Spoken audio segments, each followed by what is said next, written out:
Empate a 0 entre el Badalona y el Mallorca B en la 10ª jornada de Segunda División B. Resultado justo viendo el partido de ambos equipos, ya que no fueron capaces de crear mucho peligro en las porterías. El Badalona fue el que empezó mejor el partido, ya que durante los primeros 10-15 minutos el equipo de Cámara tenía el control. No obstante, el Mallorca B fue despertando poco a poco, aunque sin crear peligro real a Marcos. La primera ocasión es para el Badalona, tras un chute de Xavi Muñoz que se va alto. Pablo, minutos después, tuvo la réplica para el Mallorca B y también envía alto un cabezazo tras un córner. Así, empate a 0 al final de los primeros 45 minutos.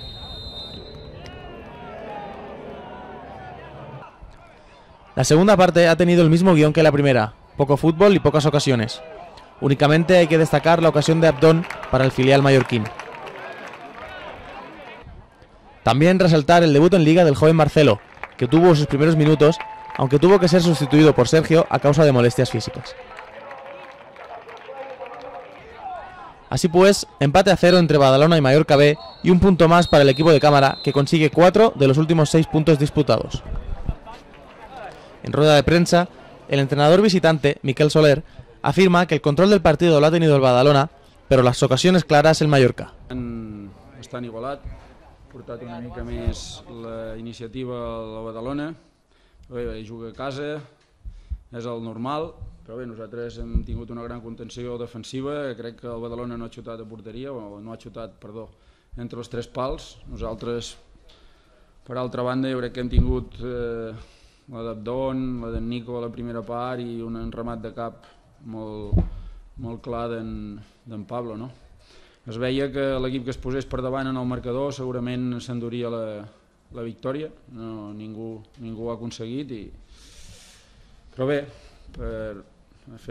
parlant del meu equip, portem 3 partits amb la porteria 0, en aquesta categoria és molt important i això significa, evidentment, un punt, però l'anterior setmana vam guanyar 1-0 a l'Espanyol i van ser 3, no? Però la clau és encaixar pocs gols. Els equips que estan al capdamunt de la clasificació son los menys golejats.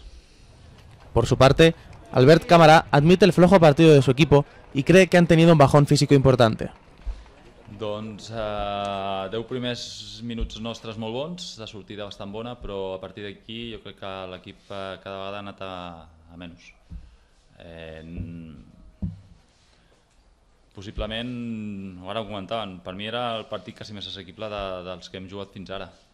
A nivell de joc de l'equip rival era molt més previsible i bueno, jo crec que si tinc que posar-li un pero, suposo que a nivell físic l'equip avui no ha estat a un gran nivell. Influeix al 100%, si tu no estàs en cada moment a nivell físic òptim per poder prendre decisions, no estàs en la millor manera de poder prendre decisions.